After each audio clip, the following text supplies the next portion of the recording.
और रोज सिमरन करता है। चलो मैं एक वचन ना गुरु तेग बहादुर महाराज का पढ़ देना। पहला दास तो पहला 57 श्लोक पढ़े कि ग्रंथी साहिबाना वास्ते ਉਹਦੇ ਵਿੱਚ 2 श्लोक आते, कभी ध्यान ਨਾਲ सुनो। ਤੁਸੀਂ पढ़े लिखे बैठे हो, मैं तो इतों तक बेनती करदा दोनों श्लोक कापी ते लिख लो। एक पासे एक श्लोक लिखो, दूजे पासे दूजा श्लोक लिखो। ते गुरु तेग बहादुर महाराज ने कहा एक श्लोक विच वो लोगों की गल की जिहड़े कदी भी रब नूं चेते नहीं करते, जिहड़े कदी भी गुरु की संगत नहीं करते, कदी गुरबाणी नहीं पढ़ते। ते दूजे श्लोक विच वो लोगों की गल की जिहड़े दिन रात परमात्मा की बंदगी करते हैं। महाराज सानूं दसो, पहला श्लोक आंदा महाराज ने कहा जे तू सब कुछ लैके रब नूं वाहिगुरू नूं चेते नहीं करदा ना, तेरे अंदर एक रब का नाम नहीं बसिया, जिहड़ा तेरा तन है एक कुत्ते दी ते सूर दी तरह है। वाहिगुरू ध्यान नाल गल सुनो, जिस बंदे दे अंदर एक परमेश्वर वाहिगुरू का नाम नहीं बसिया, ओदा तन एक कुकर की तरह, एक सूर की तरह। आप रोज वचन पढ़ते हैं, एक भगत भगवान जय प्राणी कै ना है मन, जैसे सूकर सुहान नानक मानो ताहे। तन उस बंदे का तन कुकर दे सूर के बराबर है। पर सच्चे पातशाह जिहड़ा बंदा अमृत वेले उठदा है, गुरबाणी पढ़दा है, अपनी किरत कर विच ते रब विच कोई फर्क नहीं रह जाता। वो जिउंदे जी भगवान का रूप हो जाता है, वो जिउंदे जी परमेश्वर का रूप हो जाता है, जिहड़ा दिन रात परमात्मा की शुद्ध करता है। दूजा श्लोक होंदा है कि जो प्राणी निस दिन भजै। देखो गुरु तेग बहादुर महाराज के दोनों श्लोक ने। दूजा श्लोक होंदा है जो प्राणी निस दिन भजै, रूप राम ते जान, हर जन हर अंतर नहीं नानक साची। मान इस गल नूं तू पक्की करके मान ला, ओहदे विच ते रब विच कोई फर्क नहीं है। देखो भैनों, आपां जपजी साहिब का पाठ करते हैं। जपजी साहिब की बाणी अंदर ना एक थां ते तां रब लई पातशाह शब्द वरतिया, परमात्मा लई आपां कहने सच्चे पातशाह सुख रखी। गुरु ग्रंथ साहिब की गुरबाणी अंदर दूजा शब्द गुरु ग्रंथ साहिब महाराज लई पातशाह शब्द वरतिया। ते तीजा जिहड़ा सिख रोज बाणी पढ़दा है, जिहड़ा सिख अमृत वेले उठदा है, मेरे बाबे नानक ने ओहदे लई भी शब्द वरतिया पातशाह दा पातशाह। भाई साहब फिर दोबारे सारे गल सुनियो, गुरबाणी अंदर रब लई भी पातशाह शब्द वरतिया, गुरबाणी अंदर गुरु लई भी पातशाह शब्द वरतिया। ते बाबे नानक ने अपने सिख की कितनी वडियाई की, जिहड़ा रब की सिफत करदा है ओहदे लई भी पातशाह शब्द वरतिया। मैं तिन्ने शब्द गुरबाणी अंदरों पढ़ देना। एक तो आप जपजी साहिब की पवित्र बाणी का पाठ करते हैं, ਉਹਦੇ अंदर वचन होंदा सो पात साहो साहा पात साहिब नानक रहन रजाई। ਇਹਦਾ मतलब ਜਿਹਦੀ रजा में जीव रह रहे ने वो परमात्मा पातशाह का पातशाह। दूजा शब्द आप गुरु ग्रंथ साहिब महाराज ਲਈ वरते हैं। देखो जो अमृत वेले महाराज का प्रकाश किया जाता है, चाहे आप गुरु घर में प्रकाश करते हैं, चाहे आप आपको अपने घर में कई सिंघा ने महाराज ने स्वरूप रखे उदों प्रकाश करते हैं। जदों अमृत वेले महाराज का प्रकाश कराया जाता है, चाहे हरमंदर साहिब में प्रकाश किया जाता है, उत्थे एक शब्द पढ़िया जाता है। वो सारिया संगत पढ़दियां ने सज्जन सच्चा पातशाह। इत्थे भैणों थोड़ी जी गल सुनियो, इत्थे पातशाह शब्द वरतिया, बादशाह शब्द नहीं वरतिया। ਸਿੰਘੋ गल ध्यान नाल सुनियो, एक हुंदा है बादशाह, एक हुंदा है पप्पे नाल पातशाह। जे देखो बादशाह शब्द गुरु ग्रंथ साहिब लई नहीं वरतिया, क्योंकि बादशाह का एक दिन अंत हो जाता है, बादशाह का एक दिन नामो निशान मिट जाता है। बादशाह अज बोलता है, एक दिन वो मिट्टी विच मिल जाता है। बादशाह का एक दिन अंत हो जाता है, पर जिहड़ा पातशाह हुंदा है जुगो जुग अटल होता है। पातशाह का कभी अंत नहीं होता। इस करके देखो हुण आप अज पहला प्रकाश दिवस मना रहे, हुण अपने सामने गुरु ग्रंथ साहिब का प्रकाश है। हुण आप सारे चंदोआ साहिब लाने, जे कोई बंदा पूछ लो भाई साहब चंदोआ साहिब क्यों लाने हो, चेते रखो ये आजादी का प्रतीक है। थोड़ी जी गल्लां ध्यान नाल सुनो, क्योंकि प्रकाश दिवस आप मना रहे। ये चंदोआ साहिब क्यों लाया जाता है? ਆਮ ਬੰਦੇ ਨੂੰ ਪੁੱਛਾਂਗੇ ਉਹ ਕਹੇ ਜੀ ਮਿੱਟੀ ਘੱਟੇ ਵਾਸਤੇ ਲਾਇਆ ਜਾਂਦਾ, ਨਹੀਂ, ਇਹ ਆਜ਼ਾਦੀ ਦਾ ਪ੍ਰਤੀਕ ਹੈ। ਗੁਰੂ ਸਾਹਿਬਾਨਾਂ ਤੋਂ ਪਹਿਲਾਂ ਰਾਜੇ ਮਹਾਰਾਜਾ ਦੇ ਸਿਰ ਤੇ ਚੰਦੋਆ ਸਾਹਿਬ ਲਾਇਆ ਜਾਂਦਾ ਸੀ, ਪਰ ਮੇਰੇ ਗੁਰੂ ਨਾਨਕ ਸਾਹਿਬ ਦੀ ਗੁਰਬਾਣੀ ਕਹਿੰਦੀ ਆ, ਮੇਰੇ ਗੁਰੂ ਗੋਬਿੰਦ ਸਿੰਘ ਮਹਾਰਾਜ ਨੇ ਕਿਹਾ ਮੇਰਾ ਜਿਹੜਾ ਸਿੱਖ ਹੋਏਗਾ ਜੇ ਚੰਦੋਆ ਸਾਹਿਬ ਲਾਏਗਾ, ਕਿਸੇ ਰਾਜੇ ਦੇ ਸਿਰ ਤੇ ਨਹੀਂ ਲਾਏਗਾ, ਚੰਦੋਆ ਸਾਹਿਬ ਲਾਏਗਾ ਤੇ ਕੇਵਲ ਗੁਰੂ ਗ੍ਰੰਥ ਸਾਹਿਬ ਦੇ ਹੀ ਲਾਏਗਾ। ਦੂਸਰਾ ਵੇਖੋ ਆਪਾਂ ਚੌਰ ਸਾਹਿਬ ਕਰਦੇ ਹਾਂ, ਹੁਣ ਆਪਣੇ ਸਾਹਮਣੇ ਗ੍ਰੰਥੀ ਸਾਹਿਬਾਨ ਬੈਠੇ, ਚੌਰ ਸਾਹਿਬ ਕੀਤਾ ਜਾਂਦਾ ਹੈ। ਜੇ ਕੋਈ ਬੰਦਾ ਆਪਾਂ ਨੂੰ ਪੁੱਛ ਲਏ ਭਾਈ ਸਾਹਿਬ ਤੁਸੀਂ ਚੌਰ ਸਾਹਿਬ ਕਿਉਂ ਕਰਦੇ ਹੋ, ਆਮ ਬੰਦਾ ਕਹੇਗਾ ਜੀ ਮੱਖੀਆਂ ਲਾਉਣ ਵਾਸਤੇ, ਆਮ ਬੰਦਾ ਕਹੇਗਾ ਜੀ ਮੱਛਰ ਲਾਉਣ ਵਾਸਤੇ। ਚੇਤੇ ਰੱਖੋ ਇਹ ਮੱਖੀਆਂ ਤੇ ਮੱਛਰ ਲਾਉਣ ਵਾਸਤੇ ਨਹੀਂ ਹੈ, ਇਹ ਇੱਕ ਆਜ਼ਾਦੀ ਦਾ ਪ੍ਰਤੀਕ ਹੈ।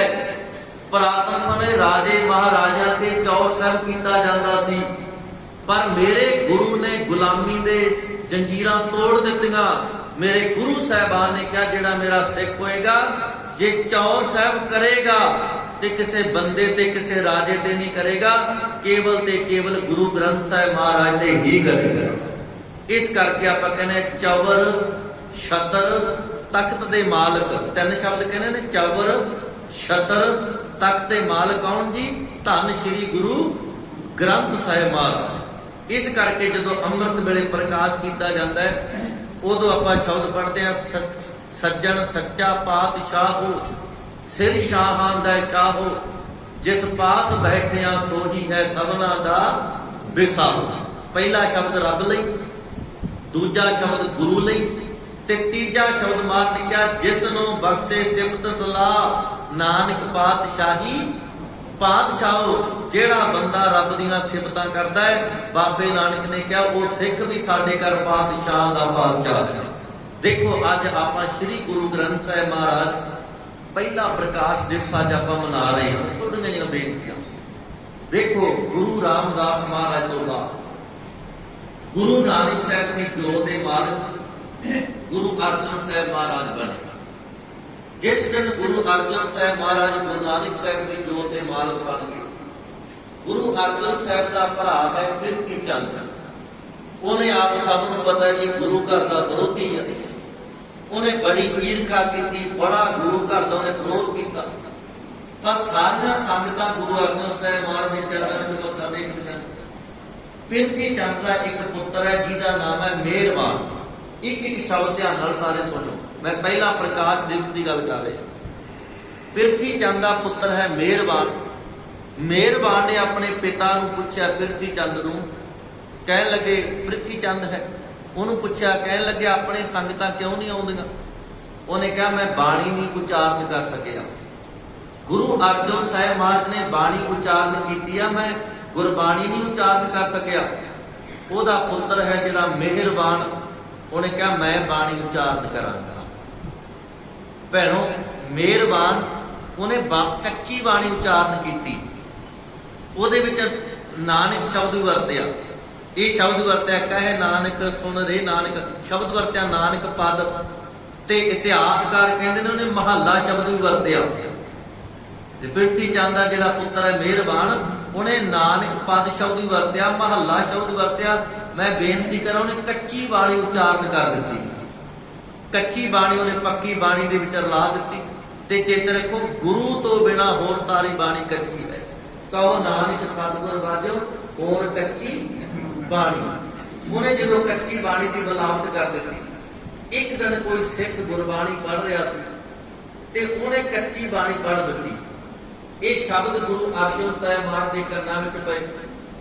ਗੁਰੂ ਅਰਜਨ ਸਾਹਿਬ ਮਹਾਰਾਜ ਨੇ ਭਾਈ ਗੁਰਦਾਸ ਸਾਹਿਬ ਨੂੰ ਕੋਲ ਬੁਲਾਇਆ, ਕਹਿਣ ਲੱਗੇ ਭਾਈ ਗੁਰਦਾਸ ਸਾਹਿਬ ਜੀ ਮੀਨੇ ਬਾਣੀ ਵਿੱਚ ਰਲਾਵਟ ਕਰਦੇ ਪਏ ਆ। ਇਹ ਕੱਚੀ ਬਾਣੀ ਗੁਰੂ ਨਾਨਕ ਸਾਹਿਬ ਦੀ ਬਾਣੀ ਵਿੱਚ ਰਲਾਉਂਦੇ ਪਏ ਆ। ਆਪਾਂ ਇੱਕ ਗ੍ਰੰਥ ਤਿਆਰ ਕਰਨਾ ਹੈ, ਜਿਸ ਗ੍ਰੰਥ ਵਿੱਚ ਗੁਰੂ ਨਾਨਕ ਸਾਹਿਬ ਦੀ ਜੋਤ ਦੀ ਬਾਣੀ, ਭਗਤਾਂ ਦੀ ਬਾਣੀ ਤੇ ਕੱਚੀ ਬਾਣੀ ਆਪਾਂ ਵੱਖਰੀ ਕਰਨੀ ਹੈ। ਇਹ ਰਾਮਸਰ ਦੇ ਕਿਨਾਰੇ ਅੰਮ੍ਰਿਤਸਰ ਜੀ ਗੋਬਿੰਦ ਸਾਹਿਬ ਤੋਂ ਪੋਥੀਆਂ ਮੰਗਾਈਆਂ ਗਈਆਂ। ਉੱਥੇ ਵੀ ਬੜੀਆਂ ਸੋਹਣੀ ਪਾਲਕੀ ਦੇ ਵਿੱਚ ਪੋਥੀਆਂ ਇਕੱਠੀਆਂ ਕੀਤੀਆਂ ਗਈਆਂ। ਭਾਈ ਗੁਰਦਾਸ ਸਾਹਿਬ ਨੂੰ ਲਿਖਾਰੀ ਲਾਇਆ ਗਿਆ। ਭਾਈ ਬੰਨੋ ਨੇ ਕਲਮ ਦੀ ਤੇ ਦਵਾਤ ਦੀ ਸ਼ਾਹੀ ਦੀ ਸੇਵਾ ਕੀਤੀ। ਉੱਥੇ ਜੀ ਗੁਰੂ ਅਰਜਨ ਸਾਹਿਬ ਮਹਾਰਾਜ ਨੇ ਪਹਿਲੇ ਪਾਤਸ਼ਾਹ ਦੀ, ਦੂਜੇ ਪਾਤਸ਼ਾਹ ਦੀ, ਤੀਜੇ ਪਾਤਸ਼ਾਹ, ਚੌਥੇ ਗੁਰੂ ਰਾਮਦਾਸ ਮਹਾਰਾਜ ਉਹਨਾਂ ਦੀ ਬਾਣੀ ਲਿਖਵਾਈ। ਆਪ ਬਾਣੀ ਉਚਾਰਨ ਕੀਤੀ, ਭਗਤਾਂ ਦੀ ਬਾਣੀ ਦਰਜ ਕੀਤੀ ਗਈ। ਭਾਈ ਗੁਰਦਾਸ ਸਾਹਿਬ ਨੇ ਸਾਰੀ ਬਾਣੀ ਦਰਜ ਕੀਤੀ ਗਈ। ਜਦੋਂ ਗੁਰੂ ਗ੍ਰੰਥ ਸਾਹਿਬ ਮਹਾਰਾਜ ਦਾ ਸਰੂਪ ਬਣਾਇਆ ਗਿਆ, ਉੱਥੇ ਫਿਰ ਰਾਤ ਨੂੰ ਮੰਜੀ ਸਾਹਿਬ ਤੇ ਸੁਖਾਸਨ ਕੀਤਾ ਗਿਆ। ਭੈਣੋ, ਜਿਸ ਦਿਨ ਮਹਾਰਾਜ ਦਾ ਪਹਿਲਾ ਪ੍ਰਕਾਸ਼ ਆਪਾਂ ਮਨਾ ਰਹੇ, ਜਿਸ ਦਿਨ ਗੁਰੂ ਗ੍ਰੰਥ ਸਾਹਿਬ ਮਹਾਰਾਜ ਦਾ ਸਰੂਪ ਲਿਖਿਆ ਗਿਆ, ਹਜੇ 30 ਰਾਗਾਂ ਵਿੱਚ ਬਾਣੀ ਲਿਖੀ ਗਈ ਹੈ। ਕਿਉਂਕਿ ਇੱਕ ਜਿਹੜਾ ਰਾਗ ਹੈ ਜੈਜਾਵੰਤੀ, ਉਹ ਆਪਾਂ ਇੱਥੇ ਦਮਦਮਾ ਸਾਹਿਬ ਦੀ ਧਰਤੀ ਤੇ ਮਹਾਰਾਜ ਨੇ ਵਿੱਚ ਲਿਖਿਆ। ਗੁਰੂ ਤੇਗ ਬਹਾਦਰ ਮਹਾਰਾਜ ਦੀ ਬਾਣੀ ਬਾਅਦ ਵਿੱਚ ਲਿਖੀ ਗਈ ਹੈ। 31ਵਾਂ ਰਾਗ ਬਾਅਦ ਵਿੱਚ ਲਿਖਿਆ ਹੈ ਜੈਜਾਵੰਤੀ। 30 ਰਾਗਾਂ ਵਿੱਚ ਬਾਣੀ ਰਾਮਸਰ ਦੇ ਕਿਨਾਰੇ ਲਿਖੀ ਗਈ ਹੈ।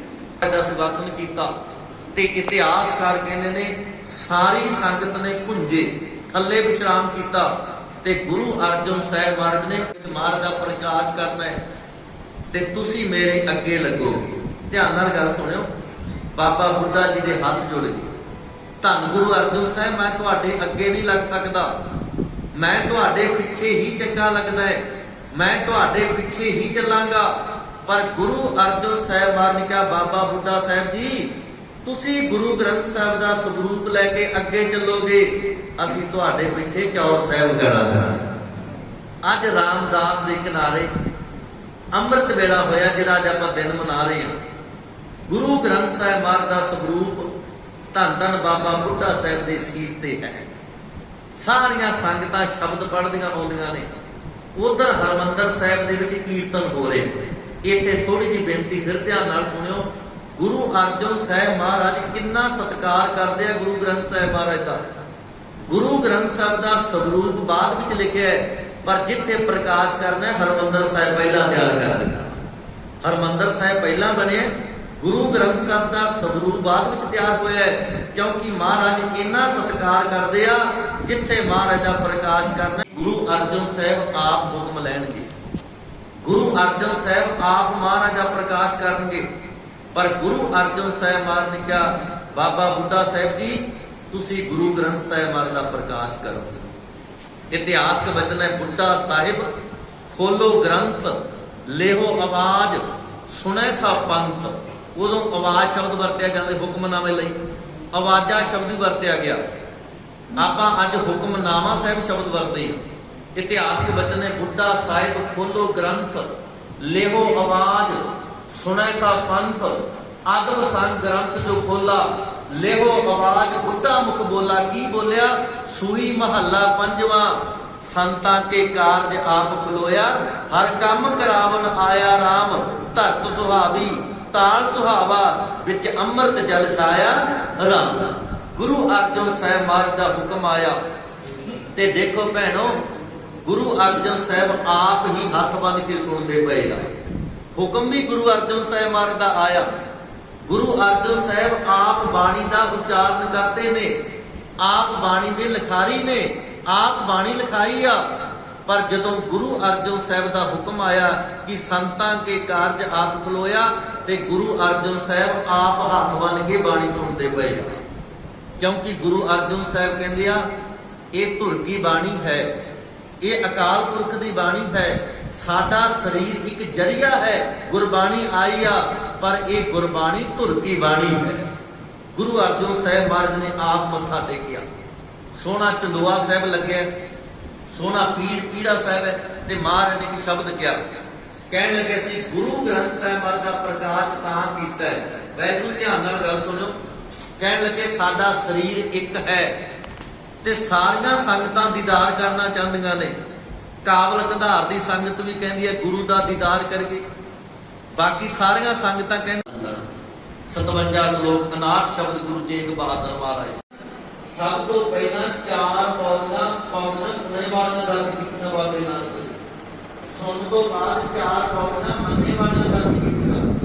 ਉਸ ਤੋਂ ਬਾਅਦ ਫਿਰ ਉਹਦਾ ਪੰਜ ਪ੍ਰਵਾਨ, ਪੰਜ ਪ੍ਰਧਾਨ, ਪੰਜੇ ਬਾਬਾ ਦੁਰਗਾ ਇਹਦਾ